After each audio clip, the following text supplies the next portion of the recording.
we have Dr. Jordan. Dr. Jordan is a Seda. Dr. Jordan Seda.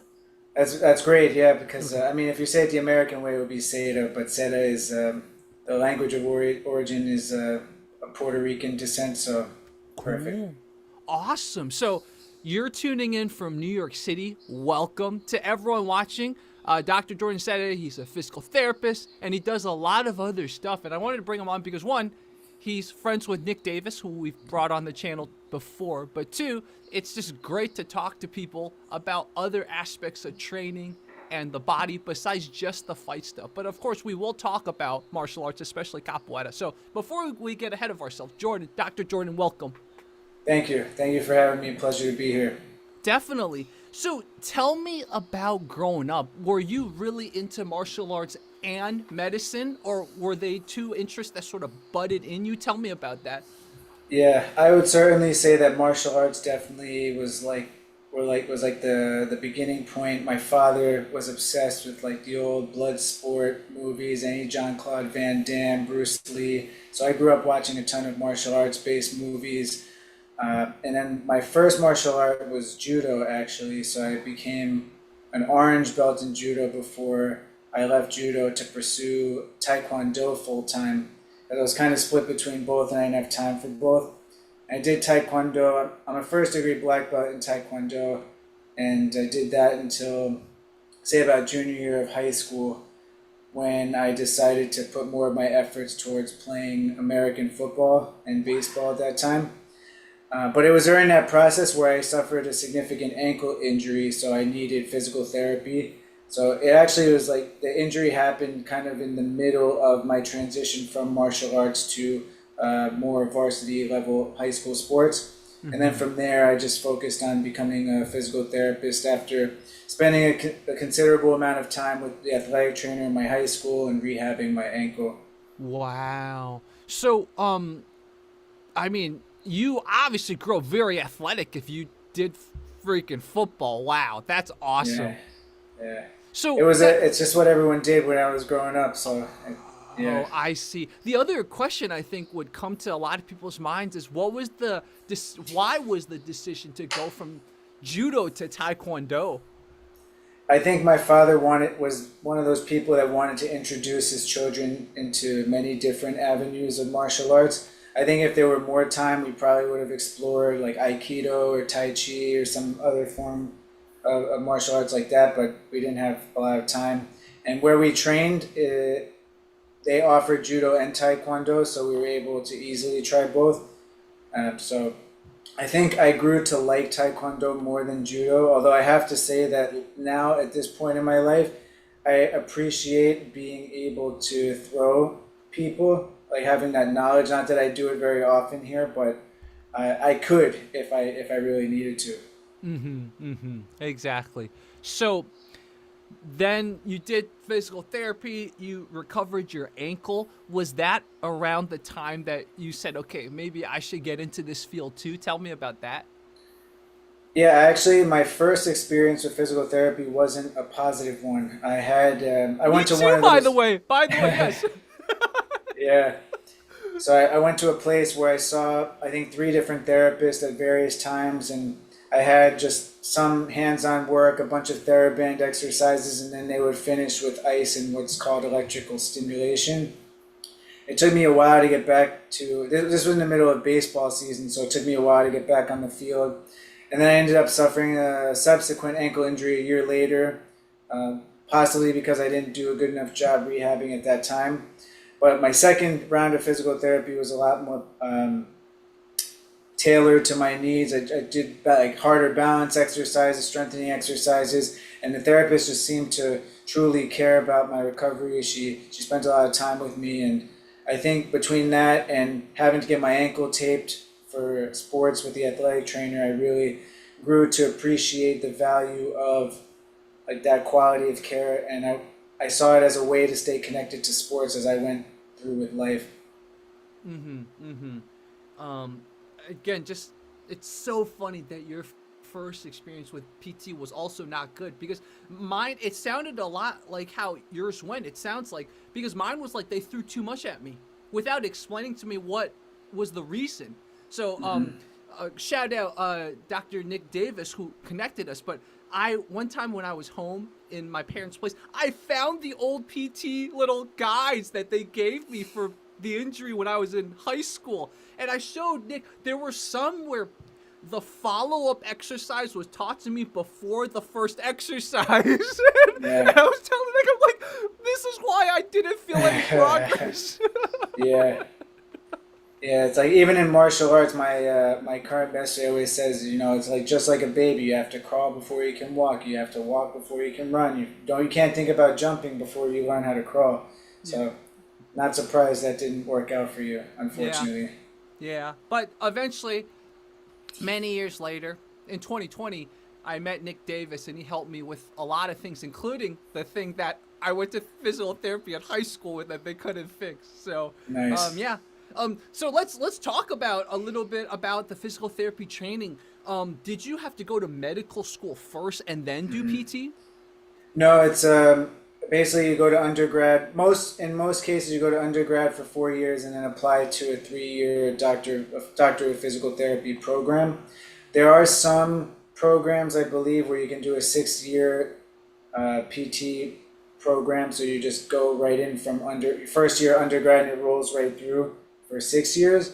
I don't think there are too many of those, but I do know that that wasn't my path. I did a 4-year undergrad stay at Rutgers University in New Jersey and then applied to many schools, mainly along the East Coast, and decided on Columbia, where I graduated from in 2015. Mm-hmm. Mm-hmm. Um, this is interesting because when I have my quarter life crisis, I might go to PT school. So this is why I'm so curious about this. But what was PT school like for you? Was it fun? Was it a little bit stressful? A little bit of both? Yeah, it was. I think it was challenging because you kind of go on this island, even though we're in New York. Manhattan is literally an island, but you spend quite a bit of time on campus with just your cohort, and as time goes on, you're getting past the basic courses and getting more into research, group projects, and it was very time consuming, and oftentimes quite challenging, especially with the emphasis on research at Columbia, which I'm grateful for now. But at the time, you see all your friends in their early 20s, going out on the weekends, taking long vacations, and you can't really do that because your workload. We're taking 20 credits a semester. It's no short amount of time. So finding time on the weekends to do anything other than school, it's challenging. But I do think when I graduated from school, the training I got at Columbia prepared me very well to deal with patient care. Mm-hmm. Mm-hmm.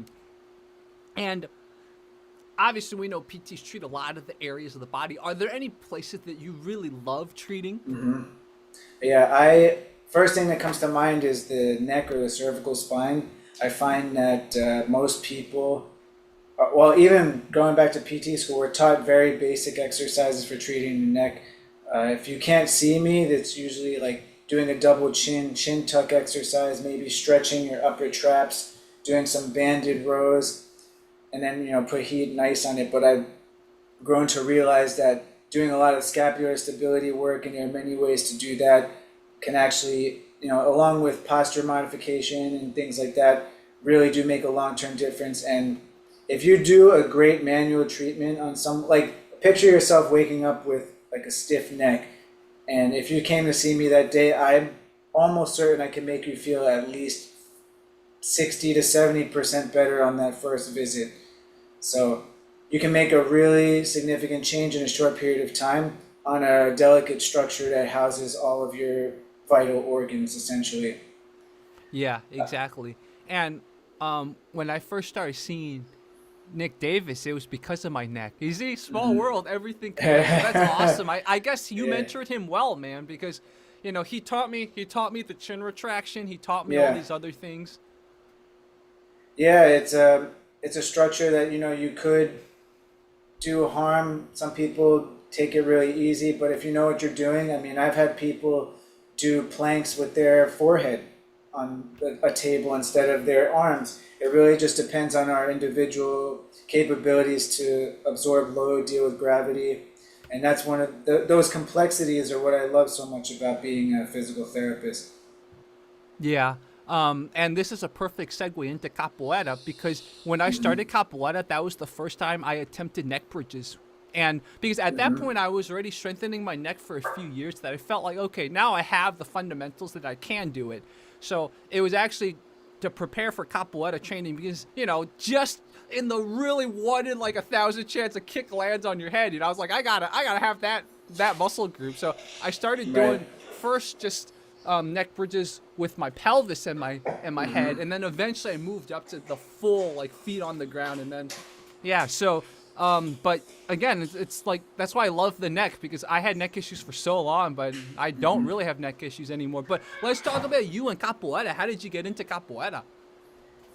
Yeah, for the longest time, I was actually doing powerlifting. That was my primary mode of exercise. But I think partially my longing for community and just my ability to demonstrate my athletic abilities was just very fierce at the time when I saw a couple individuals doing what we call floreos in capoeira in Central Park here in New York.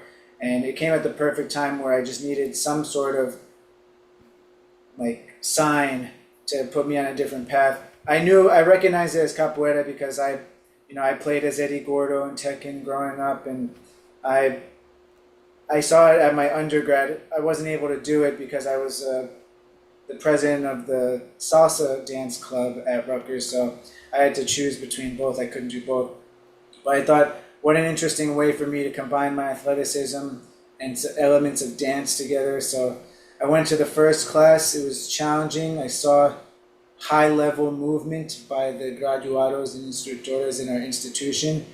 And because capoeira is so difficult, I just couldn't seem to get enough. And I still feel like I've been permanently drugged by a martial art, and it's not going away anytime soon. So that's so interesting about the salsa, how that really helped you, right? It helped the flow because when I started capoeira, I was going into it for Muay Thai and kickboxing. So I look like a Muay Thai guy trying to do kickboxing. So even or capoeira. Even now when I do capoeira, I still look like a Muay Thai guy. I'm very stiff. Like, Right. so I do it almost like a person, you trying to use it in the ring. I don't do it like a dance. My capoeira, I wouldn't say it's ugly, but it definitely will not look like your capoeira. Your capoeira probably looks really pretty. I like to think it's getting prettier over time, but certainly I looked very robotic toward the earlier stages. But there are times too when because I have a Taekwondo background, I would default to throwing a traditional roundhouse kick from Taekwondo in this very rigid form. But even the technique is slightly different in capoeira, and I had to adapt from my old habits to perform a martelo the way that I should. Yeah. And that's actually a really good question to ask you because I have never been able to throw that martello from Jenga position well. It just doesn't make sense from a body perspective, but like from your professional perspective, does that kick actually make sense? I think it's one of the fastest ways to get from point A to point B. Okay. And from my novice expertise in Muay Thai, it seems like that form of an attack is actually quite common to throw. I do think it demands quite a bit on the hip that you're standing on, more so than anything else. And I think those who are observing and don't train throwing martellos or roundhouse kicks don't really appreciate the pivoting that needs to happen on the stance leg, the balance that needs to happen in a short period of time. So when I see capoeiristas and other martial artists who are having trouble kicking, it's really fun because I have to cue through like painful ranges or muscle imbalances. So somebody might not be in pain, but they have like a weakness in this one very particular spot, which 99% of the population, maybe even more than that, don't need or nor care about. But this individual needs to in order to execute a kick with good technique, and it's always fun trying to figure out how to do that. Yeah, exactly. Um, so that's actually a good thing to keep expanding on. So when you started doing capoeira, did you have to sort of build some of that, those ranges, those muscle groups that you never had to do in other martial arts? Absolutely. I do think I will say I'm in a place now where I could commit to learning and practicing more than I did when I was a teenager. Like for example, when I had physical therapy as a teenager, I didn't do the homework that much. But now as an adult, when I've had physical therapy or when I've had been assigned something for training, I do apply it. And I think the repetition, the consistency allows the body to just adapt. Because over time it can adapt poorly, and that's what we try to prevent is falling into faulty movement patterns that overload certain tissue structures that can cause pain. But the more I kept exposing myself into doing like a Meia Compasso, now I can rotate with my hip fully flexed and not feel any resistance whatsoever. Yeah. One thing that happened when I did capoeira was I started getting hip flexor issues on my left side. And then I started trying to figure out why. And then it turns out, for some reason, I couldn't control my calf muscle contraction on my left side. So then I talked to some of my Muay Thai friends, and they're like, yeah, it happens all the time with Muay Thai guys because a lot of us, the way we throw our roundhouse kick and stuff, it's like a baseball bat. So Right. it's a different mechanism than Taekwondo or Karate or Kung Fu. So like, I was like, wow. So like, I'm not the only person who's done Muay Thai who somehow lost control of his calf muscle. He's like, yeah, a lot of Muay Thai guys, what they do is they're cooking or something, they'll stand on their tippy toes during the whole cooking session to like practice engaging that calf muscle. But long story short, I figured out what my hip flexor issue was. It was I had to learn to engage my calf muscle, and then I had no more hip flexor issues. Yeah. No, that's brilliant though, because I think finding some people in rehab will find excuses to not be able to apply their training or their homework. So even if cooking is the time for someone to practice that, I think that's great. I do rehab sometimes on subway platforms here in New York. If that's the time that I have and I can load tissues, I don't care too much about what people are thinking when they see me, but just got to get it done. Yeah, exactly. What are some common, I mentioned hip flexor issues. What are some other common things that capoeiristas deal with from a body perspective? I would say the number one injury that's from overuse or overstrain would be knee pain. It's fair Oh, amount of meniscal tears or just general patellofemoral pain, because if you're listening and you don't understand what a negativa is, there are very few movements where you have to go into end range knee flexion, so your knee bending, and then you have to do rotational movements like in a hole out of it. It's quite demanding, especially I've learned when I was starting out, because my movement was not clean and it still needs a lot of work, trust me, you start to overload tissues that don't need to be overloaded, and that's how you can get hurt. So for example, I think a lot of this ties into what the number two would be back pain, because I think to learn the Jenga, if you're not good at your Jenga and you're not activating your abdominals, you could put a lot of strain on your lower back, instead of taking the appropriate strain through your legs. wow, that's fascinating. Thank goodness. The funny thing about capoeira was I didn't know how much weakness there was in my body until I started doing capoeira, because like I never had every other week, every other month I would have to go to PT for something once I started Yeah. capoeira. And that's why capoeiristas look so fit, because they have all these imbalances they have to correct if they got to do it well. But yeah, but I never, thank goodness, never dealt with knee issues, but I can totally see that. Like, yeah, the holes and everything, and like different types of holes, and sometimes after the hole you do a cartwheel and stuff. There's just a lot of things that could get crooked all of a sudden. Yeah, absolutely. And again, going back to a previous point, those complexities challenge your mind so much more than anything else. So you're always trying to keep up, because when you expose your body to new movements, like in terms of range of motion, speed, or just overall repetitions, it's gonna respond, and usually it's gonna respond with soreness or some sort of discomfort. But if you know how to manage that, and that's what I help people work with, it eventually just becomes second nature, and your body's not going to have that response. It's going to take much more strain to produce like pain or soreness than before. Yeah, and as we're talking, I kind of got inspired to do an exercise that was also for capoeira. So I have these bands here, so I'll try to kind of do it as as we talk. But one of the things that happened with capoeira, because again, most capoeira studios, it's barefoot on wood. So I started getting tendonitis on my foot. I even got an X-ray because my DO was like, "Dude, are you sure you don't have a stress fracture?" I'm like, "I'm sure," but she's like, "Go get it anyways." And it wasn't a stress fracture. It was just tendonitis, really bad tendonitis. And I had to learn all these foot exercises that I still do, and it's helped me because now I go barefoot a lot, just walking. Yeah.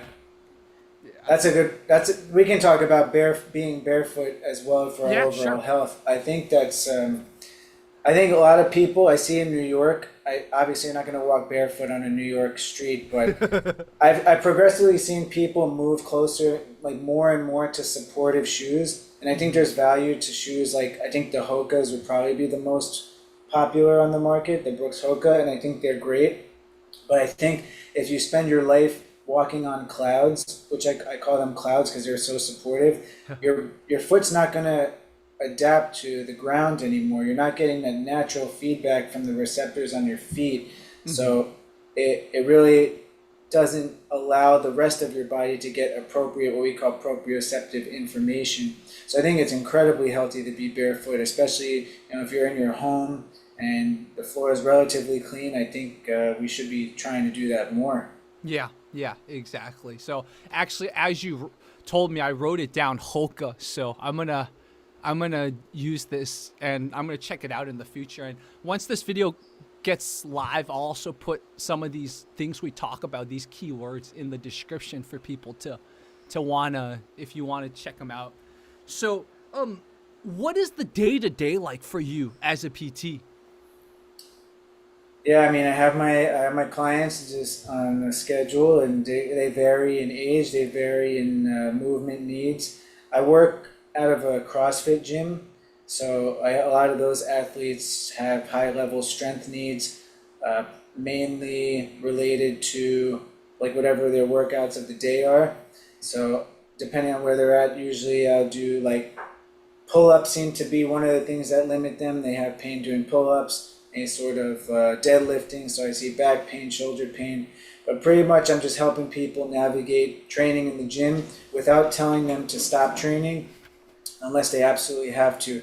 I think historically we've told people who are hurt to take time off, but I think there's always a way to train around pain as long as you either modify the amount of weight, the range of motion, rest periods. There's so many variables that you can modify so that people still get training and still get to reinforce those movement patterns I mentioned before, as opposed to complete rest. Because complete rest isn't going to help the tissues learn that it's okay to load. So, and we don't like creating spikes in terms of training volume. So going from like training an hour a day to 0 for a week, and then you go right back to what you're doing is a recipe for disaster. Yeah, But exactly. otherwise, like my day to day, I treat, I train, I sleep, and I try to take care of myself. That's pretty much how it goes. And how often do you do capoeira? Right now, I'm at a four day a week cadence. Yeah, but again, that requires a lot of self maintenance. I do try to get the 7 to 8 hours of sleep. I've cut down my alcohol consumption quite a bit because that certainly doesn't help recovery. And I think it's hard at this time. I don't know. I don't believe the weather's like this in California, but it is so humid and hot in New York City right now. So I always have to be mindful to stay hydrated and just ensure, because you just losing water isn't great for muscle performance. So Yeah. just something that I'm always keeping in mind. Yeah, one of the things that I do because my culture likes drinking hot water, and I sort of readopted this the past year, is I'll boil a pot of hot water and I'll put it in my room to remind me to drink water because I'm definitely one of those. I don't hydrate enough, and I didn't realize that until I went home and visited my parents. I saw they were always hydrating. I'm like, okay, I definitely don't do that, and I need to do that. So yes, 100%. Second, what Dr. Jordan just said, like you really have to hydrate, man, especially if you're living in climates that are really dry or really humid. No matter what, hydrate. So important. Yeah, and I think one other thing is stress management. Just to talk about recovery points. Sometimes people don't feel like they're stressed. Like sometimes I feel like I have my stress under control, but it's more about just like the rigor of your life. Like how much time do you like? Sometimes I book myself and I'm back to back to back to back. It's not really a great time for me to recover. I'm exhausted by the end of the day. So if I have to train capoeira, I do keep that in mind that I need to make up for it with all those other, like maybe I need to eat a little something, have like an electrolyte beverage just before I train, because my body is probably at a diminished capacity relative to if I had a more relaxed day. Yeah, yeah, exactly. That's something that, especially in modern life, and I think post lockdown, a lot of us just forgot how to read cues in our body. I'm one of them. Like, I realized last week, I was like, I'm so burned out, and I'm going hiking tomorrow. That's why I wanted to interview Dr. Jordan today. I was like, let's get it over with, because I'm going hiking for 4 days, and who knows what type Nice. of epiphanies I'm going to have. So, like, I was like, I'm so glad we planned a hike in advance, because for somehow the stars aligned where I just got burned out last week, but I was ignoring it until Thursday night last week. I was like, wow, I'm so burned out. I could either snap at someone or throw something right now or just like yell the F word out loud. Right. How many people do you work with? Do you work at a hospital? Do you work at a private place? Both or? No, it's all private. Okay. I did a hospital-based internship, and I realized that wasn't for me. And it's not to say I'll never work in a hospital, but I'm highly certain that I won't. Mm-hmm. Yeah, I just enjoy the outpatient care, people coming in, and I get to know a lot about people, and their lives are very interesting. So I really enjoy my encounters. I think that's one of the things I enjoy most about being a PT, aside from being able to apply clinical skill and facilitate recovery, are the relationships that I've created with people over my time. And even like, for example, I'm getting married next month. And Congrats. thank you, thank you. And one of my former clients actually ended up taking some of my like proposal and engagement photos just because we had that relationship. So some people that you meet become pillars in your life, or they become like resources that you need down the line, and also referrals for their friends and family, which help keep my business going. And it's a testament to how people view my quality of work when they send friends and family to see me. So I really enjoy that. Yeah, yeah, exactly. So, we talked about you treat people who, let's say, work out and stuff. Do you or have you treated a lot of martial artists too, beyond just capoeira? I think I may be wrong, but I think Brazilian Jiu-Jitsu is probably the most popular form of martial arts in New York. I think there's a Gracie studio in every neighborhood at this point, and I wouldn't be surprised. But I see a lot of like, yeah, like I have one client recently who had an ACL tear, not this time from BJJ, but the time before had an ACL tear from BJJ. So I would say definitely more of that, and Krav. I've been seeing more people get into Krav Maga, and their issues are similar to other martial arts. And I'm not an expert at Krav Maga, but I think there's a lot more like close combat involved in that, and they end up with like hip injuries, shoulder injuries. It's a lot of fun, but it's finding someone who's dedicated to a craft in general is an awesome thing. But there's something about martial arts that requires, I think, a little bit more discipline, and you're kind of fighting with yourself more than your opponent. And I think that's one thing that my mister reminds us of all the time, is that we're challenging our opponents, but we're always challenging ourselves first. Yeah. And I will add on to that. A lot of times when we're injured and we're trying to recover, we're also fighting ourselves as much as the injury. We're fighting our own minds because, like you said, like there's just so many things that you have to do right, but it's also your mind just your mind has to get past that feeling of oh no, I can't weight bear. Oh, it still hurts. Right. This is something that I'm personally right now dealing with because I have a wrist injury. So Yeah, I mean, it does. It's not enjoyable to go to class and realize that you have to modify things because of an injury. So pain in general is it's an experience. It's a complex one, and it does change your decision making, the way you view your body, and sometimes I want to do rehab and I'm just too busy and I don't have time on a particular day, so I get frustrated. I also am a student of therapy just as all my clients are, so I can appreciate their experiences when they say, hey, I didn't really have time, I put in a 12-hour shift, or my kid had to do this, so I didn't have time. So it's much more involved than just, pain keeping you from doing stuff. Just, yeah, I can go on about the overall recovery barriers and experiences, but there's not enough time in the day for that.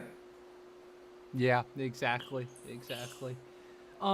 Do you still kind of do continuing education and stuff like that? Okay. I do. I did last year quite a bit. Like, I wanted to learn more about like speed and agility work because obviously in capoeira there's a lot of explosive movements, and building resilience to what we call like plyometric or ballistic stresses, like a lot of jumping is important. So I was interested. So I took the Exos performance specialist exam. Exos is a big community out in Arizona that does a lot of like NFL combine and higher level athlete trainings. So that was pretty cool, learning some resources there. And believe it or not, I took a course on mobilizing internal organs, as in like mobilize, like if you have some sort of constipation or pain in your like abdominal area that has been ruled out that it's some like serious cause. It might just be like your diaphragm's adhered to your ribs a little bit too much. I learned some good releases for those structures, and I'm always just trying to. I think aside from treating the pelvic floor directly, I've explored most areas of PT. Wow. I mean, it's so funny that your interests align with mine because I had a phase of my life where I was obsessed with pelvic floor stuff because my dad, he's really into tai chi and meditation, and from a young age he taught me to do Kegel exercises, but he actually didn't teach me them correctly. So like once there's all this information nowadays on YouTube and everywhere, the internet's just such a great haven for stuff. I started learning how to do pelvic floor stuff correctly, or I mean correctly is subjective, but in a way that Right. worked better for my body. And then it's like Yeah. learning about all this stuff down there, and being a martial artist, a lot of us are really in tune with whether our sexual energy or just muscle tensions in areas of our body that, let's say, other people just wouldn't care about. Even just throwing all this kick, there's a lot of muscle activation in the pelvic area. So this is Right. it's just so, yeah, it's so fascinating that you mentioned like you've studied the pelvic floor area, and then the other stuff about the constipation and the internal organs. Like I struggled with a lot of heartburn stuff growing up and stuff like that, and I had to learn to sort of there's just so much that we could talk about, and probably we'll have to dedicate future talks to specific topics. But for viewers that are watching, it's like, this is why I wanted to bring on Dr. Jordan, and this is why Nick Davis recommended, because maybe Nick Davis just knew that me and him, like, I have a lot of questions I can get Dr. Jordan's expertise on. Yeah, and for anyone listening, I'm always available for questions because I always take the philosophy that I am a student as well. So maybe some of you with your questions will either inspire me to research things or have to be great at explaining it so much that I become an expert at explaining certain topics. So definitely, you'll probably do some sort of sign off at the end, but my Instagram handle is at dr.jordanseda, JORDANSEDA, and you can find me there. That's how I met Jerry, and I'm always available for questions. And do you do any type of consulting that's like virtual? So like if a viewer of mine wanted to not just ask you a question, but let's say go more in depth, right? I want the viewer to know, is there a way for him to pay you to kind of ask you more in depth questions?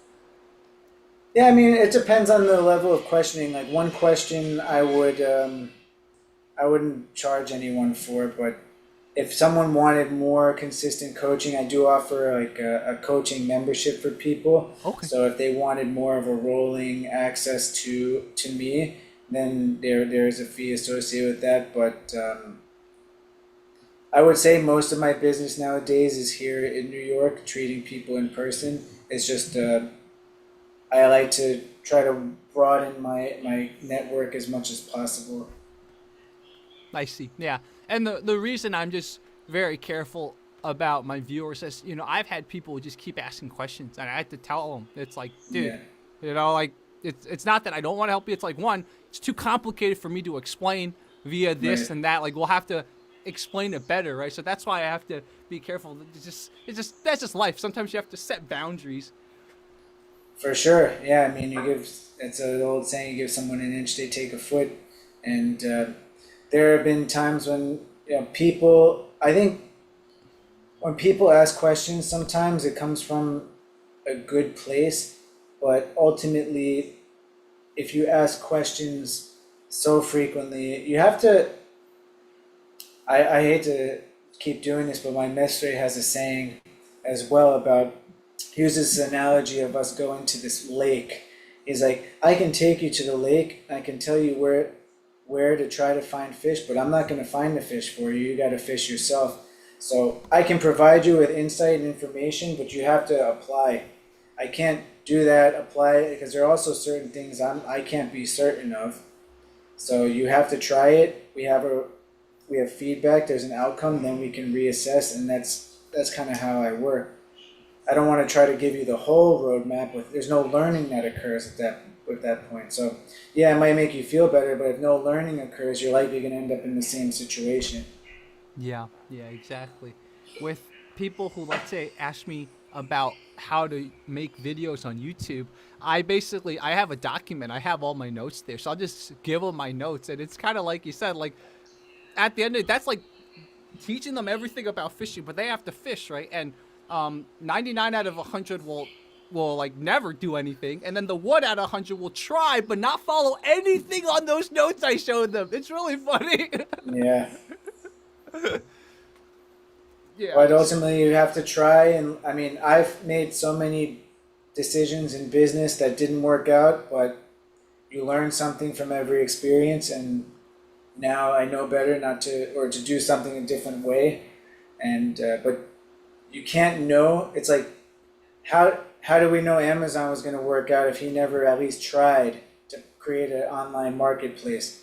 Now, obviously, I don't have to say anything else. We know about, everyone knows Amazon, but that's exactly it. You don't know if the world's going to reject your ideas. You don't know if it's a bad decision, but those who dare to try learn and grow. Yeah. And going back to PT, I remember back in the day, that again a jujitsu school. There was a guy who had, it looked like a very similar issue to what I was having. So just a very brief suggestion. I told him one of the neck exercises that I was doing, and it's exactly that reaction. Like, he dismissed me. He's like, it's just part of jujitsu. You just have to be in pain.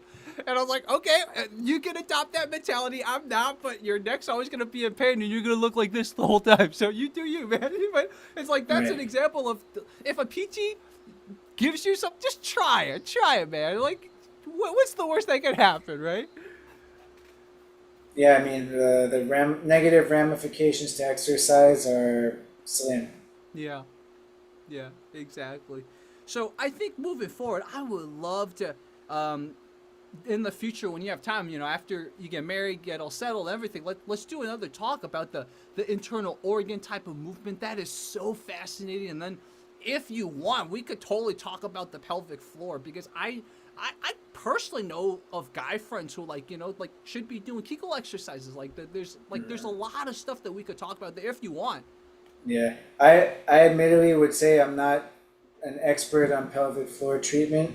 Actually, I think Kegel exercises specifically are being challenged right now in the pelvic floor world. So there's a lot of movement in that domain. I certainly have people that you could speak to that are pelvic floor specialists here in New York. If you're interested in having that conversation, I think it will better serve your listeners than me. With all due respect to my capabilities and my desire to be a contributor to your show here.